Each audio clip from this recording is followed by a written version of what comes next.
Thank you very much. My questions would be to the CFIA.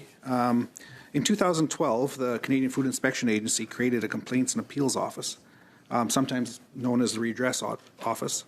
And there was a lot of complaints that went through the Redress Office before it was canceled. And I'm just wondering, has it officially been canceled?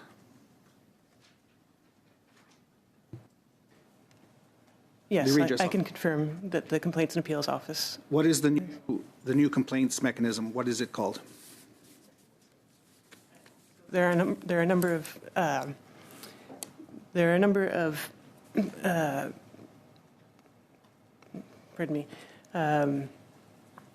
processes that we now have in place. So we have opportunities for feedback from external stakeholders through online portals, by telephone, and in terms of addressing complaints, we have a series of escalation that happens through our operations branch. So from the information that we have, before the government canceled the program, or sorry, before CFIA canceled the redress program, 18% of the decisions or complaints were reconsidered or amended. And of the service complaints, 39% of the complaints were founded. So if there's such a high instance of problems within CFIA, why was this redress officer position canceled? Thank you for the question. I can confirm that the CFIA remains focused on service excellence and regulatory integrity. In addition to the digital tools I mentioned, the CFIA now relies on internal review and stakeholder feedback to identify areas for improvement. The agency's commitment to transparency and accountability supports ongoing efforts to address valid concerns. So we had just heard from the Ombudsman, and they were saying that it's very important to have independence in this role. Is this role currently, is that undertaken by CFIA employees, or is it independent of CFIA? It is taken on by CFIA employees. So we've had a lot of stakeholders come before this, as witnesses before this committee, and they're saying that they are having a lot of trouble navigating CFIA just on simple procedural questions on how to, for example, we've had people who have had to call their herds because of tuberculosis, and they're having real trouble following the process and the interpretation of the on-the-ground officers. What would be the mechanism for them if they had a complaint? Mr. Chair, if I may, we always encourage industry to speak with their local inspector first whenever they have a question or concern. Our inspectors have access to on-the-spot national experts that are available should they receive a question and need further support to be able to respond to industry's questions. But industry also has the opportunity to be able to speak to the supervisors and executives responsible directly for our inspectors on the ground, which includes an executive at the area level, so the provincial level, who does not have direct reporting accountability for the individuals. So that's that arm's length piece that exists regionally, but has access to the specialized knowledge in order to be able to provide that support and information to industry. Do you think it would be helpful if there was an independent ombudsman or independent redress officer in CFIA for these people with their complaints, because they're becoming very frustrated with the process? Mr. Chair, I can only speak to the process that exists, which does include an executive at the area level who is able to address questions and concerns provided by stakeholders. I'm going to ask a question now to Mr. Barber with the Ombudsman. Do you think that the PMRA would benefit from having an ombudsman where complaints from industry could be taken seriously without being influenced by the PMRA itself? I'm sorry, PMRA, can you, I'm not familiar with that acronym. The Pest Risk Management Association. Oh man, it just slipped me here. Pest Management Regulatory Agency. Pest Management Regulatory Agency. Sorry for that. It's one of the organizations we're studying here at the committee, and we're finding that there's a lot of complaints that are coming in from industry, yet no one seems to know how to navigate the system to get these complaints addressed. So I'll speak from my experience in the ombuds field for the last 20 or so years. I've worked at 3 different ombudsman offices. I've overseen and been involved with complaints about multiple organizations. Organizations tend to not be very good at being self-reflective. They tend to get entrenched in their process and their policies, and they don't have the ability to look at it from that independent ombuds perspective.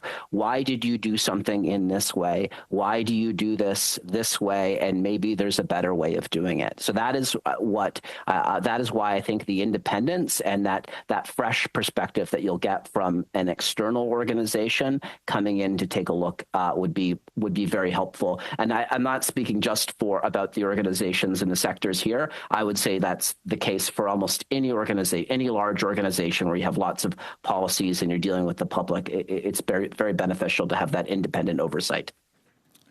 How much of a difference do you see between organizational ombudsmen or independent ombudsmen? Is there a big difference in the amount of complaints or the amount of complaints that are amended? So intervene there. Sorry to interrupt. We've run out of time. We've gone over by about 15 seconds. Maybe someone else will ask the same question, but we'll go over to the Liberals, to MP Chattel for 6 minutes. Sorry about that. Thank you, Mr. Chair. Mr. Bunk asked a very good question. I would like to hear the answer, so please continue. So one of the other kind of pillars of the ombudsman role is we're not the first line of complaint. We're typically the last line of complaint. So we want the public to attempt to address their issue through the existing complaint process as a first step. And what I found in my time is about 80% of the complaints that an ombudsman receives will be referred back to the organization, referred back to that internal complaint process, and they generally won't need to come back to the ombudsman. It'll get resolved through that internal complaint process. But you start to get into that other 20% of complaints. That's where you start to need some potential ombudsman intervention. Maybe the government organization doesn't understand the complainant. Maybe they're having trouble accessing the government organization. Maybe there's a dispute about facts that the ombudsman can investigate and help clarify. So in my experience, again, it's about 80% will be resolved through the existing complaint process, but it's that roughly 15% that the ombudsman can really help be effective and drive change and positive outcomes. Merci beaucoup. Thank you very much. We heard a lot at this committee. On the one hand, there have been good efforts made by the industry. We talk a lot about farmers and producers, processors, food processors, in the whole agriculture and agri-food sectors. They're facing extraordinary challenges with climate change, with the trade wars that are happening, the agri-food sector with all of the new standards and all the problems in international trade. The industry and the departments together have worked and have made a list of 150 irritants that seem to be systemic. They come back constantly. So I have the impression that there's a problem solving these systemic complaints, whether they be service complaints or to identify better practices that could be implemented. So could the Ombudsman serve to improve this relationship and improve relationships? And I'll go to Ms. Mailloux first. Thank you. Good afternoon. You are quite right to emphasize this. In some situations, the systemic complaint is the one that will do the most good to the organization. So I'm talking to you about an experience that we've had in the Montreal team. Sometimes we'll look at one, two, or three complaints, and all of a sudden we'll see that there's a trend. So what we'll do is that we'll widen the scope of our investigation and then we'll get the organization and the people together. We'll go to the service and we'll go look for expertise and try and see with them what's not working, what's the problem. And with most systemic investigations, we'll make recommendations, but that are really deeply rooted in the entity that understands the issues underlying all of this, and the fact that people come back and are still always experiencing the same situation. So now some cases with a systemic inquiry, and the power of it is one of the things that a good ombudsman should have. But in some cases, what's happened to us is that we saw even within such an inquiry, there's a tendency to come up with something that wasn't necessarily part of the first complaint in the first place. So we dealt with this as something of concern, that we formulated that for the City of Montreal. Thank you, Ms. Mailloux. That's very enlightening. I'd also like, because one of the issues we're trying to do here is reduce the size of the public service. So what I'm hearing is that an ombudsman would be good, but is now the time to add to the bureaucracy, in fact, within the public service when we're in the process of reducing the size of it. Mr. Barber, could you speak to that, please? So obviously, considerations about the size and reducing the size of the public sector are a little above my pay grade since I'm not an elected member. But I would say that I think that you do not need an incredibly large ombuds office to be effective.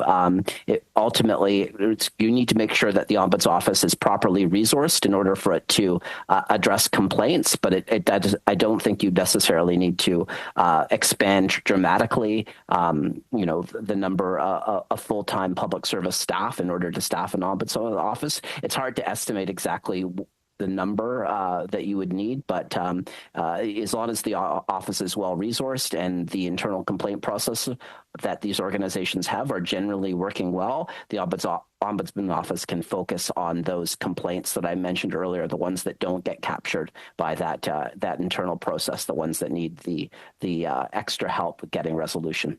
J'imagine qu'il y a quand même un bénéfice. And imagine that there is a benefit, because if we resolve complaints much more proactively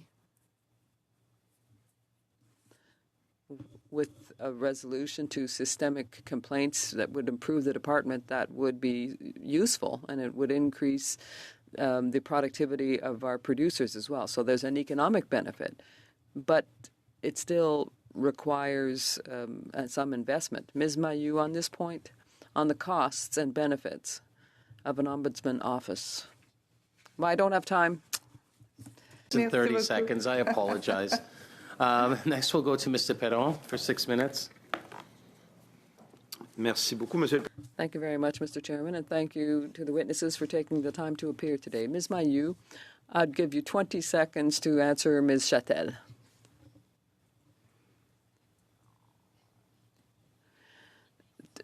The trust that is instilled in an institution that has an ombudsman always pays off. It means that there's self-criticism that will exist. It gives trust.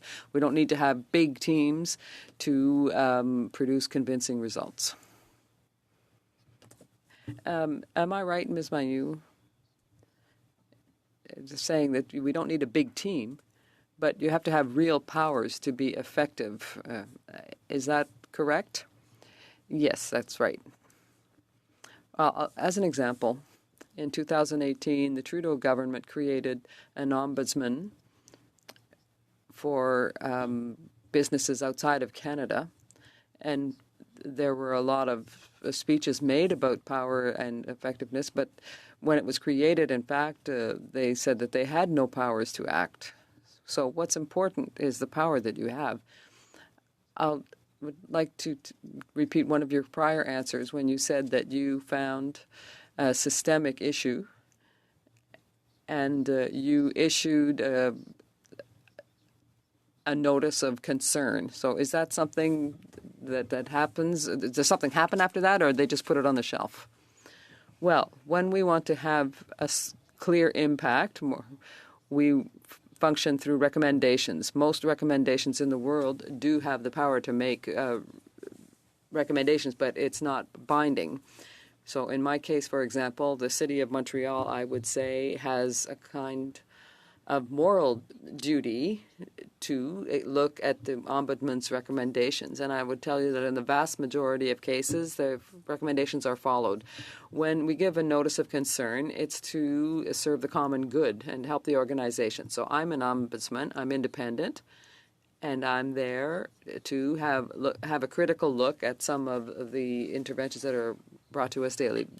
But I love the City of Montreal. I want it to work properly, and that's the kind of case where we issue that sort of notice of concern, so that the organization is improved through the recommendation. But to answer clearly, the recommendation is the path that I would like to see the City of Montreal take on a given issue. You're saying that your recommendations are not binding. No, that's right. So if it's not followed most of the time, I think you might have changed jobs. Is that correct? Well, either that or what is the corollary to that power is the ability to make them public. So there's always public accountability of what I do manually for the City of Montreal. So I make these statements or recommendations are made public. So, and it can change according to the context in certain cases. But when the City of Montreal refuses an ombudsman's recommendation, they have to defend themselves. And it might seem pejorative, but it's not, in the sense that there can be an explanation for why the city won't move forward with it. But given that we are a team that knows the reality on the ground and makes reasonable recommendations, we ensure that our recommendations have a good chance of success. So within our study here on the Pest Management Regulatory Agency, we're talking about creating an ombudsman position so that people can file complaints more easily. So some people said, as Ms. Châtel said earlier, don't create another new structure that's, once again, not going to be effective. So what would you say to those people? Well, what I would say is that if you respect the basic characteristics of an ombudsman's office, it will forcibly improve the service that's provided because the ombudsman is there. They're watching over the situation closely, and as my colleague Tom said earlier, we generally are acting as a last recourse. So, for example, at home, we go back if the city hasn't been given the opportunity to solve the problem. We go back to that person, and if that doesn't work, then we're their last resort. And in the vast majority of cases for our people, because sometimes, of course, it happens that we reiterate the position of the City of Montreal because the complaint didn't have a good basis. But the person then understands at least the mechanisms involved. So if we recognize a valid complaint, it helps the relationship between the citizen with the organization. I understand that you have to go back in 80% of the cases to the original subject of the complaint, and I don't know which of you could answer, Ms. McDonald or Ms. Bodden. If I understand, you no longer have this complaints office, so if there was an ombudsman's office created for your organization, someone could turn to them, could they not?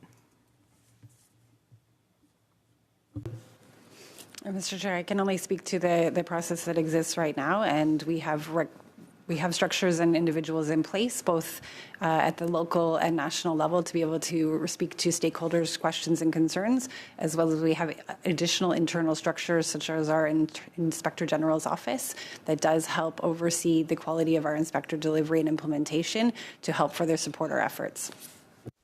Okay, merci.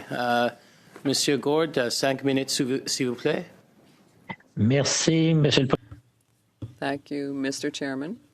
I also have concerns.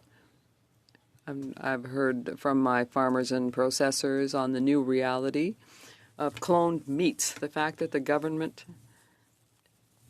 is looking to these new foods. According to a document published by Health Canada and the Food Inspection Agency, they will exclude cloned animals from the list of new foods. What I understand, for example, if I buy smoked pork, but I don't know if the pork that I'm buying is traditional pork or cloned pork. Can the CFIA tell me if this is truly the case? I can only speak to what is under the mandate of the Canadian Food Inspection Agency, but would recommend the committee speak with Health Canada to be able to respond to the member's question. Santé Canada et Health Canada and the CFIA have issued a press release, a joint press release, and Health Canada is accepting the meat. But the labeling is really the responsibility of the Canadian Food Inspection Agency. And by excluding cloned pork or cloned meat as a new food, it doesn't have to be labeled. Do you find that normal? Because, I wonder, have you received any complaints in that regard? Because currently it's impossible for a consumer to know if this Canadian meat is coming from a traditional animal or a cloned one.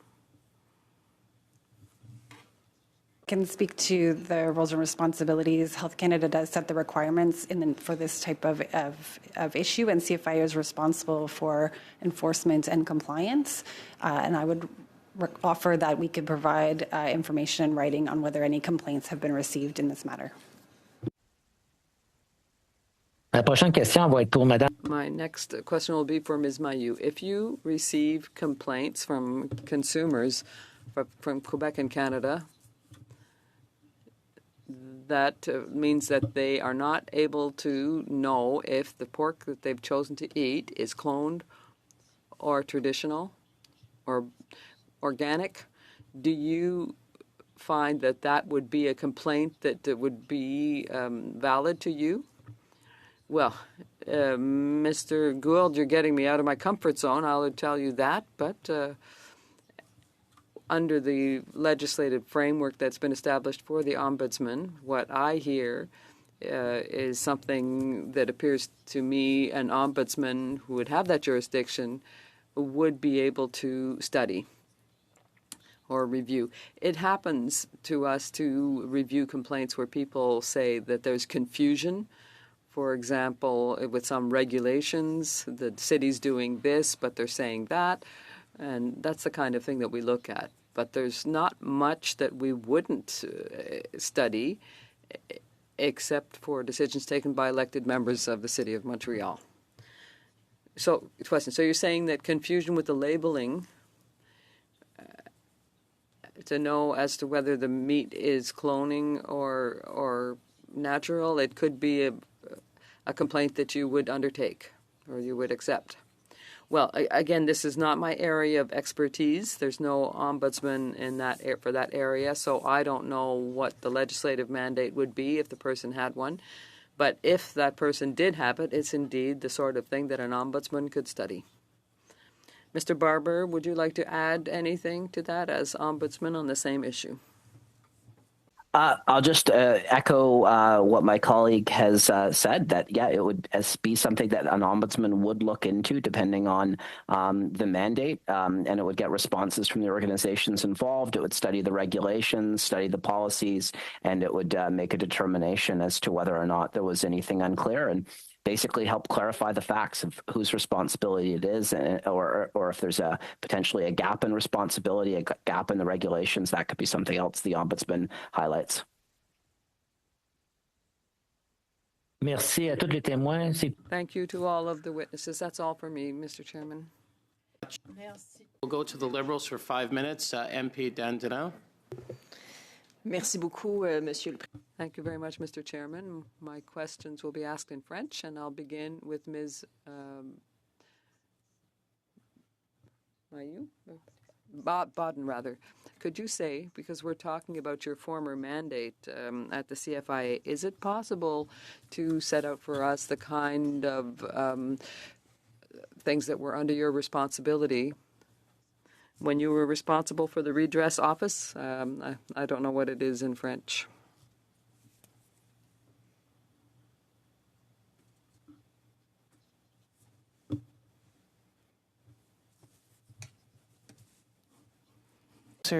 Was established to review complaints related to service quality, administrative errors, and process concerns with relation to regulatory decisions.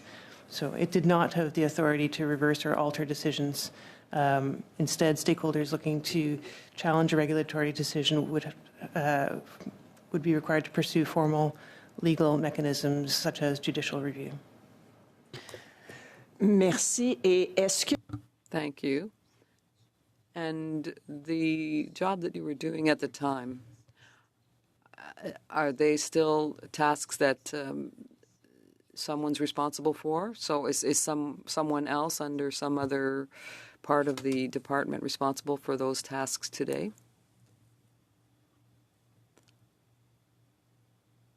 Mr. Chair, there are mechanisms in place, and I will defer to my colleague, Ms. MacDonald, to speak to the escalation process within operations branch for how a complaint would be addressed in the current context. Thank you. So if a complaint came in and needed to be escalated throughout the existing process, and stakeholders are able to leverage what we call the chain of command. So they can speak to the managerial hierarchy that exists in the region.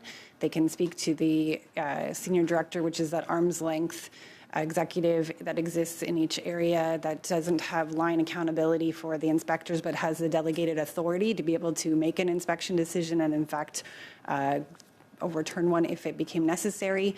The stakeholders can escalate their complaints up to the vice president and even in some cases to our president if they so choose. So each of those layers have an accountability and have an ability to be able to respond to complaints. Merci, mesdames. Thank you. And I'll now turn to Ms. Mailloux.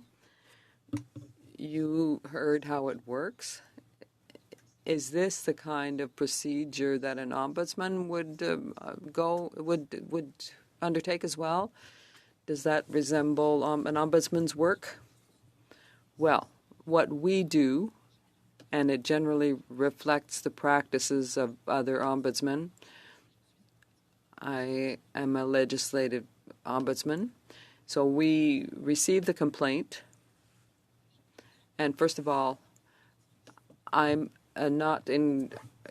I don't come under anything in any department of the City of Montreal, so there's no interference. I report to elsewhere, so there's no link there in the decision I'll make on a complaint. Then we'll have access to all documentation and whatever the city can give us to that. So in light of that information and our legal team, etc., we will study the complaint and draw our conclusions that will determine whether it's a valid complaint or not and make recommendations to the city. At no point in that process would there be obviously we have discussions with the management of the city, or senior management, but there would at no point being interference by city officials and before the conclusion of the complaint in question. Thank you. In the various positions that you've had, have you seen processes that are more internal? You're talking about an external and independent process here. Have you already seen some that are internal, such as what we see right now with the CFIA?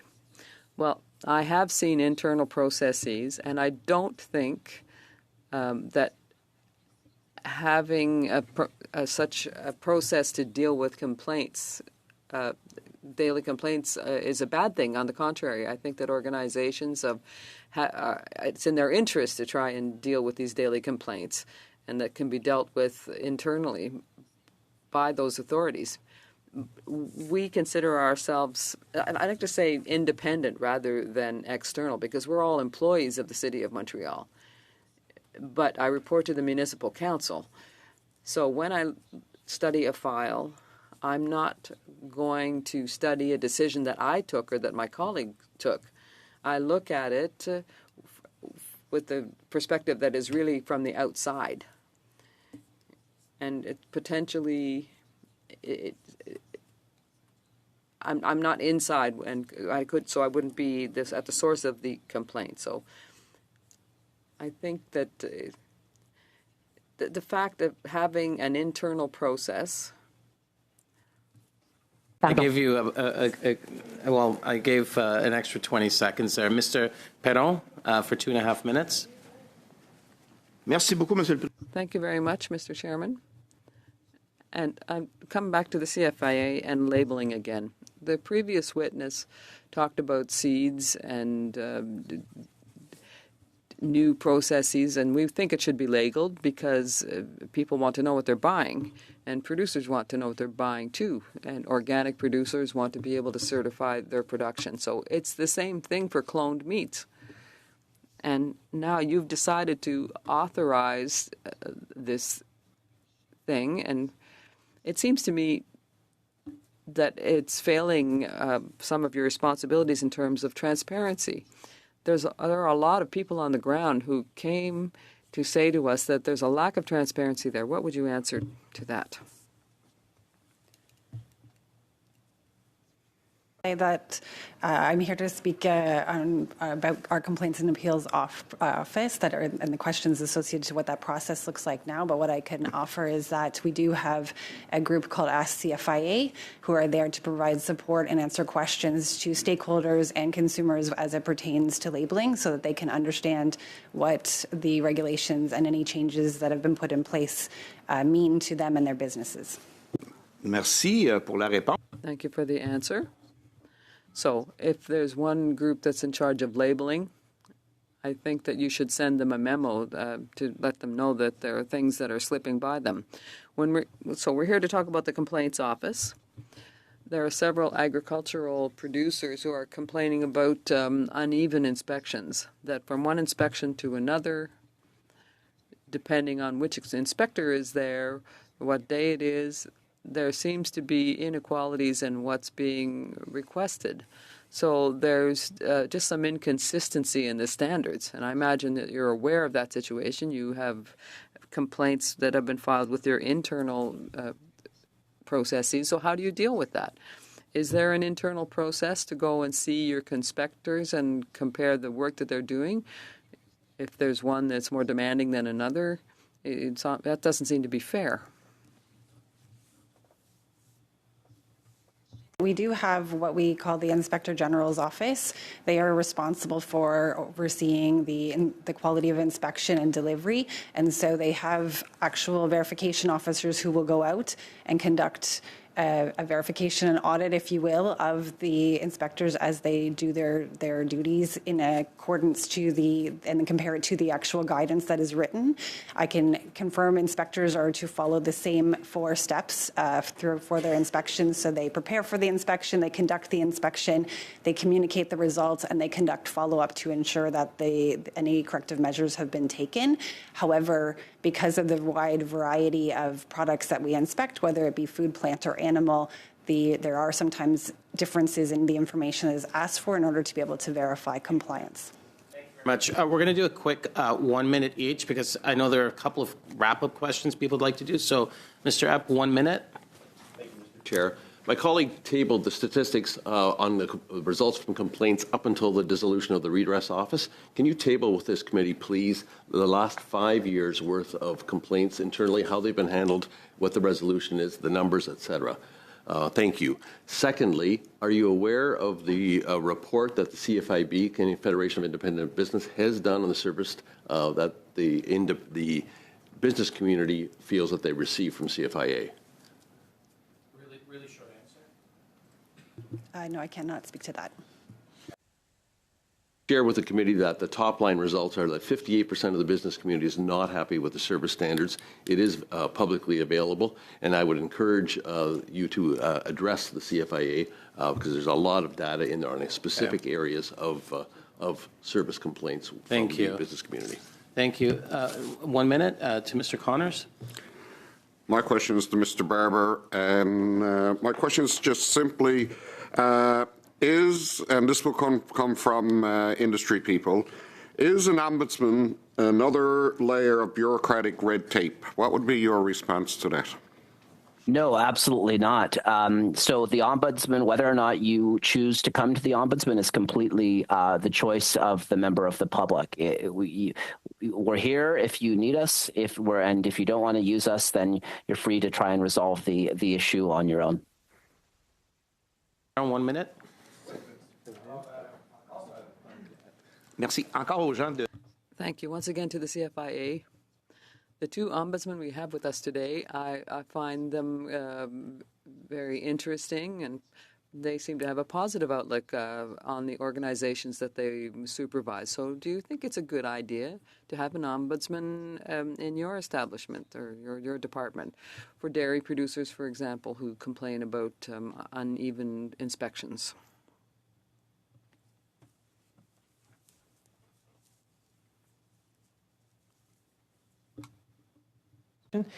That would be an organizational decision, and I'd say that the agency continues to evaluate its service delivery model and remains open to all stakeholder feedback. Thank you very much. I know that all of our witnesses work for the public, and I just want to thank you for the work you do, and we appreciate your time here today. Thank you.